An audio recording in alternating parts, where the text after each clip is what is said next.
Bonsoir à chacun d'entre vous. J'espère sincèrement que vous êtes dans le calme et la confiance de notre Seigneur. Je lui rends gloire pour chacun d'entre vous ce soir et je le remercie pour son œuvre qu'il fait dans vos vies, pour le perfectionnement qu'il est en train d'œuvrer et de faire de vous des vases d'honneur. Donc, combien Dieu est grand et combien c'est grand pour moi d'être encore une fois avec vous ce soir. Dieu est fidèle et tellement bon. Pour moi, c'est une vérité. Il ne faillit en rien et je m'accroche fort à sa parole pour poursuivre le but fixé sur mon cœur. Certains diront probablement que je suis idéaliste, mais je suis sincèrement convaincue que l'Église peut atteindre un état où l'amour de Dieu sera tellement brûlant à l'intérieur de chacun d'entre nous que Dieu pourra régner d'une manière suprême à travers son Église. Ce qui m'emmène ce soir à vous poser la question suivante dans toute mon intensité. Qu'est-ce qui arriverait, à votre avis, si nous prenions la décision individuelle de nous propulser les uns les autres dans la volonté de Dieu? Quel effet ça aurait pour le peuple de Dieu si nous étions constamment dans son amour? Vous savez, nous sommes tous uniques et c'est dans cette unicité que Dieu a déposé une élection sur chacun d'entre nous. Ce que je veux dire par là, c'est que non seulement Dieu connaissait les projets qu'il a formés sur nous avant même notre naissance, mais nous faisons partie du peuple élu de Dieu. Sachez que Dieu vote déjà pour chacun d'entre nous. Cette élection-là, nous l'avons remportée le jour où nous avons accepté Jésus-Christ comme Seigneur et Sauveur. Chacun d'entre nous, chacun de ses enfants était choisi d'avance afin de prendre part à l'œuvre de rédemption qu'il avait prévue grâce à son Fils unique. Et nous étions tous destinés, choisis, désignés à le représenter sur cette terre. Donc, Dieu nous a pris tels que nous étions et il n'est pas surpris de l'état de nos cœurs lorsque nous sommes revenus à la maison, mais il n'est pas plus surpris de l'état de nos cœurs en ce moment même, ni l'état de nos cœurs qui sera. Il nous prend dans l'état tel que nous sommes et il veut continuellement nous perfectionner pour sa vision parfaite. Puis ce qui est beau avec Dieu, c'est qu'à travers sa parole, il vient nous parler dans notre langage. Il parle différemment à chacun d'entre nous. Certains parleront de semences et de récoltes, d'autres parleront de troupeaux et de bergers. Certains parleront de sport et d'autres de combat. Ça, ce sont des faits. Parce que Dieu a choisi de se révéler à nous à partir de sa parole, à partir de des mots. Et les mots, c'est le vocabulaire inspiré de Dieu. Alors, si on ouvre la parole selon nos vies, nos expériences et nos connaissances, mais également selon l'élection que Dieu a déposée en nous, Dieu nous parlera dans notre langage. Parce qu'il nous aime et il veut que nous entretenions une relation constante avec lui. Je ne sais pas si vous connaissez notre frère Arnold au CCDM. Si vous ne le connaissez pas, ça vaut la peine de chercher qui est ce Arnold. Il a écrit un jour sur le groupe « Dieu n'a personne comme toi dans son union avec lui.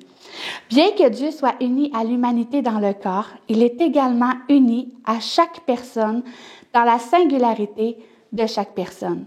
Dieu n'a personne qui rit comme tu ris, qui manifeste son amour pour lui comme tu le lui manifestes, qui lui sourit comme toi et qui est drôle comme toi.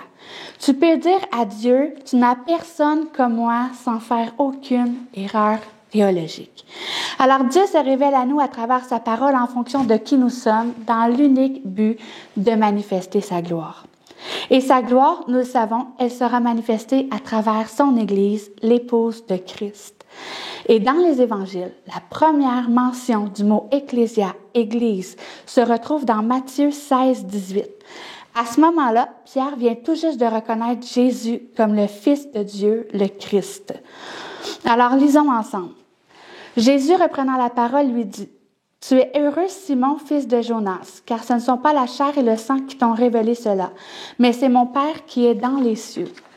Et moi, je te dis que tu es Pierre, et que sur ce roc, je bâtirai mon église, et que les portes du séjour des morts ne prévaudront point contre elle. Je te donnerai les clés du royaume des cieux. Ce que tu lieras sur la terre sera lié dans les cieux, et ce que tu délieras sur la terre sera délié dans les cieux. » Donc, la première fois que Jésus fait mention du terme « Église » dans l'Évangile de Matthieu, il leur exprime à ce moment-là que c'est sur Christ lui-même que l'Église s'édifiera. Et notez l'aspect spirituel autour de l'Église, autour des paroles de Jésus. Il leur parle d'une révélation de Dieu. Il leur parle des portes du séjour des morts et il leur donne les clés du royaume. Il leur dit également que ce qui sera lié sur la terre et dans les cieux est délié sur la terre et dans les cieux. Alors l'Église, bien qu'elle soit physique, l'Église de Christ, c'est chacun d'entre nous. Mais vous savez, je crois que c'est juste d'affirmer également que l'Église doit entrer dans sa vocation spirituelle et que nous savons que c'est sur Christ que l'Église s'édifie. Christ est venu sur terre par amour. L'Église de Jésus-Christ nous unit chacun d'entre nous dans un lien d'amour qui est surnaturel. Et en toutes choses, Jésus est notre modèle.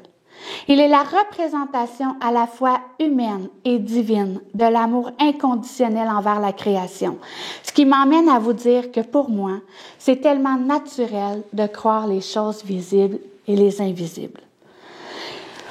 Nous avons, non seulement la parole nous déclare que nous avons des armes spirituelles pour le combat, mais nous savons également que Dieu a déposé à l'intérieur de chacun d'entre nous des dons spirituels qui sont différents d'une personne à l'autre. Et tout ça, c'est dans le but de rencontrer la vocation à laquelle l'Église est destinée. Lisons ensemble 1 Corinthiens chapitre 12 à partir du verset 4. Il y a diversité de dons, mais le même esprit. Diversité de ministères, mais le même Seigneur. Diversité d'opérations, mais le même Dieu qui opère tout en tous. Or, à chacun la manifestation de l'Esprit est donnée pour l'utilité commune. Je vais ajouter à ça pour un but commun. Verset 8. En effet, à l'un est donné par l'Esprit une parole de sagesse, à un autre une parole de connaissance selon le même Esprit, à un autre la foi, par le même Esprit, à un autre le don des guérisons par le même Esprit, à un autre le don d'opérer des miracles, à un autre la prophétie, à un autre le discernement des esprits, à un autre la diversité des langues, à un autre l'interprétation des langues. Un seul et même esprit opère toutes ces choses, les distribuant à chacun en particulier comme il le veut. Nous avons, vous et moi, chacun d'entre nous, été en effet baptisés d'un seul esprit pour former un seul corps. Et nous avons tous été abreuvés d'un seul esprit. Ainsi, le corps n'est pas un seul membre, mais il est formé de plusieurs membres. Ça, pour moi, ça veut dire que le Saint-Esprit opère et distribue des dons à chacun d'entre nous comme il le veut. Et que chacun d'entre nous, dans notre caractère unique, nous sommes la représentation de l'Église de Christ sur terre. Nous sommes receveurs de dons spirituels dont Jésus-Christ est le seul dispensateur. Nous avons vu au commencement de ce partage que nous sommes tous uniques et que c'est dans cette unicité que Dieu souhaite nous utiliser.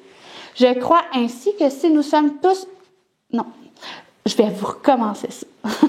Je crois ainsi que si nous sommes tous uniques, il est légitime que le Saint-Esprit nous distribue des dons à chacun selon qui nous sommes, selon nos particularités et selon nos personnalités. Des dons qui nous seront utiles à l'édification du corps du Christ. Parce que c'est ça le but de l'Église, l'édification du corps du Christ. Il faut que l'épouse soit prête pour le retour de Jésus. Et pour moi, Jésus est la tête du corps, le cerveau de l'opération. C'est l'Éternel des armées, le commandant par excellence. Il est en train de lever son armée pour le combat qui s'en vient et les portes du séjour des morts ne prévaudront pas contre nous. À mon avis, selon mon cœur à moi, il est temps de comprendre qu'il faut cesser de se battre entre nous et de s'unir dans un lien d'amour conscient et intentionnel. Un lien d'amour conscient et intentionnel. Ça m'a aussi fait penser à Jésus. Si je ne me trompe pas, c'est dans Marc 3. Lorsque Jésus donne l'enseignement qu'un royaume ne peut pas subsister s'il est divisé contre lui-même. Il faut comprendre que tant que l'armée de Dieu va combattre entre ses propres régiments, on n'est pas prêt de gagner du territoire. La personne à côté de nous, elle n'a pas reçu un don meilleur que le nôtre, puis elle n'est pas plus utile que nous. Il faut cesser de se comparer et de chercher qui est le plus grand parmi nous. L'herbe n'est pas plus verte chez le voisin et comprenons qu'avec les dons que Dieu nous a donnés à chacun, nous avons également une part de défi.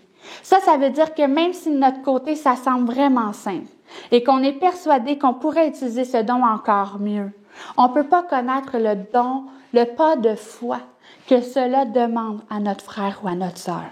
Il faut comprendre que Dieu a un plan précis et particulier pour chacun de nous et qu'il nous équipe individuellement pour son plan parfait qui nous rassemble. Mais pour gagner une guerre, il faut être à l'écoute de nos généraux. Moi, je me dis que les 5 ministères, ce sont mes généraux. Ce sont eux que Dieu met au front.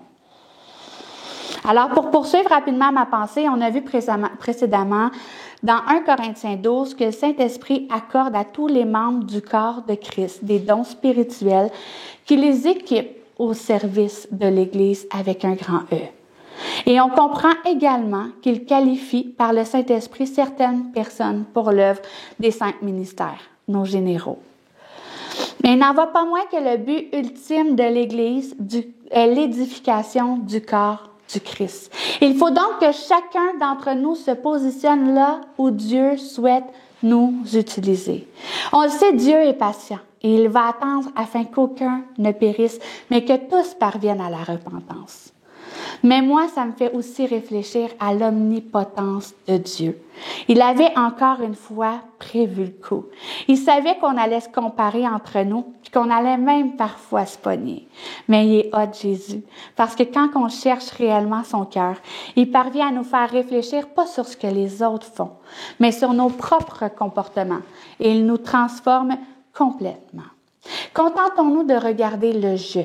On a en masse de travail à faire devant nous.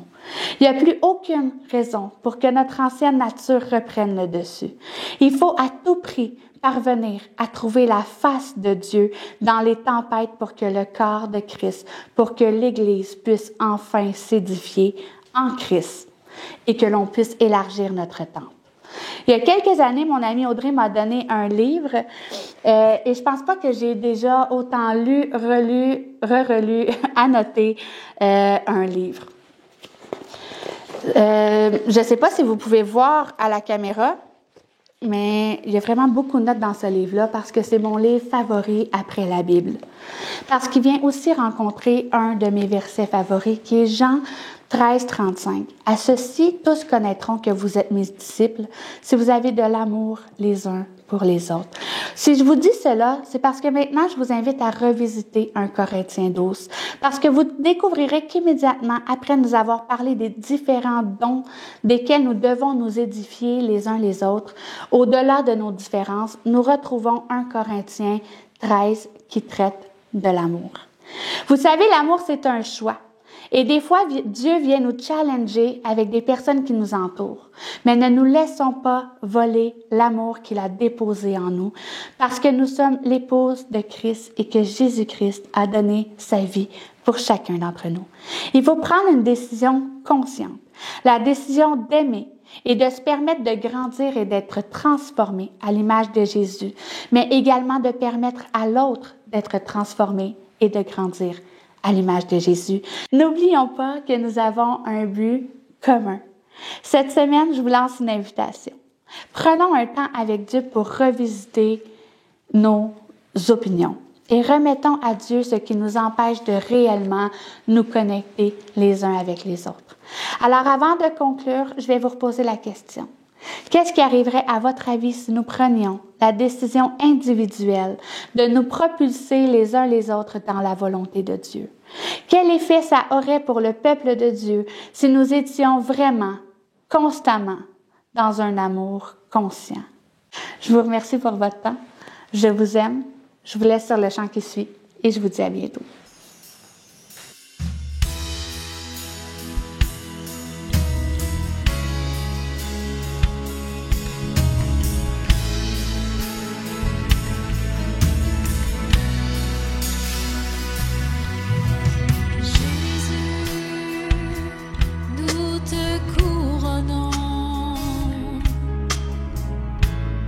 Nous te proclamons roi, présent.